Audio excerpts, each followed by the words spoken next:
Hi, social media world. So, I'm here today to talk to you about some common problems with the auric biofield. They're common energy problems, and some things you can do to help remedy that. In addition to what I'm going to share with you, you do want to seek out a energy healing facilitator. So, the reason I made this video is because of a content creator that I follow who was posting that she had been unavailable because she had been recovering from physical assault. And I wanted to comment as it pertains to what kind of an impact that can have in your aura and how you can support healing from that. And so I'm going to talk to you about uh, spiritual baths and crystal therapy and energy healing in general. For those of you who don't know me, my name is Diana Montijo. I'm an energy healing facilitator, and for the past almost 10 years, I have been helping my clients heal from wounds of the past and to cultivate inner radiance and to heal energy problems like what you see behind me. So your aura, it is a container, also known as your human biofield. It is an energetic container that is produced by all of the electrical activity in your body. It is an extension of you. And most of you have just known yourself based off of your physical vessel. And what gets stored in the aura is the encoding of the unresolved energy from your human life experience. And it can develop some problems. So as it pertains to tears in the aura, it's one of the main things I wanted to talk to you about. And it could look like, and there's one over here in the corner up there, that. And sometimes they can be quite large, the tears in the aura. There is a way to heal that, and I am going to be recording a meditation that works with bringing in light to do that, to weave and to reinforce weaknesses in the auric biofield, reinforce weaknesses and heal tears. So I'll put the link below for that. One of the things that you can do is to work with crystals and also take spiritual baths and do spiritual scrubs. Very often, when someone has had an experience of having been physically assaulted, you will hear them talk about how they felt really dirty afterwards or really uncomfortable in their own skin. And part of that reason is because they could feel the energy of the other person on them. Intimacy, whether it is by force or by choice, it is an exchange of energy. It is a very unfiltered exchange of energy. And if that exchange is by force, then you can feel very uncomfortable in your own skin. In that situation, you want to do a spiritual bath and you want to scrub your body from head to toe. You can use sea salt, baking soda, and definitely I would include like some holy water with that. And you can use herbs like and plants like roses and lavender petals, rose petals and lavender. And so you want to scrub, like even scrub your hair and from head to toe, scrub your body, under your arm, everywhere, all of your private areas, obviously. And if you can, haul the water away and pour it in the earth. And you might want to do that a few times. And I did do a recording for you to use light and the God force to help reinforce any boundary issues. The other thing that you can do is you can use crystal therapy. And I know that's really woo woo, and I know that there are a lot of people who believe that crystals are bad and working with crystals are bad. Crystals come from the earth and they have a structured order. Crystals are used in watches because they help transfer a steady flow and a steady stream of energy. An energy healing practitioner uses crystals because they help to release stagnation and improve energy flow. And based on the different types of a crystal, it will be based on the properties of the different crystals. We will use them on different parts of the body. So as it pertains to healing any kind of weaknesses or tears in the aura, you can use, I'm going to show you, here is a rainbow fluorite. I suggest rainbow fluorite. Green is a really good color, but rainbow is good because you're not quite sure what you need and what color is the best. And they can come in pendants. You can get a pendant. This is a large one, and you can pay somebody to a lapidary artist to put a hole in there so you can make a necklace out of it.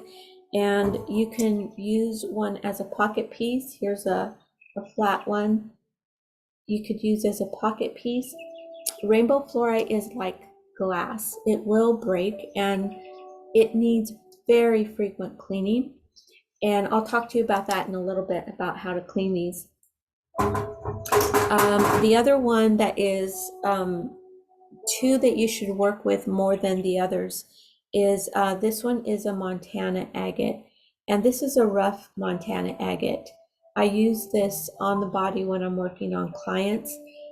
In the rock and mineral world, this stone here is considered a first aid stone. But these two, the Montana agate and the rainbow fluorite, in my personal opinion, are the best for healing tears in the aura. As it pertains to the experience of assault and dealing with tears in the aura,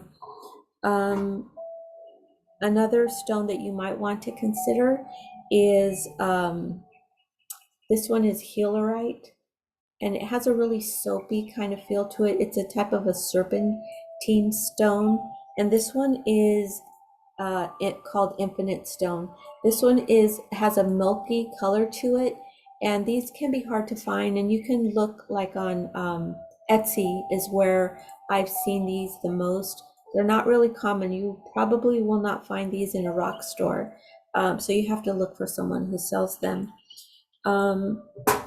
The other one, this one's really easy to find, and this one is the most appropriate stone for healing the energy centers related to any kind of assault life experience. This one is a carnelian, it's orange. It's another type of an agate, also is like glass. The the rainbow fluorite and the Montana agate, they are like glass, and so is the carnelian.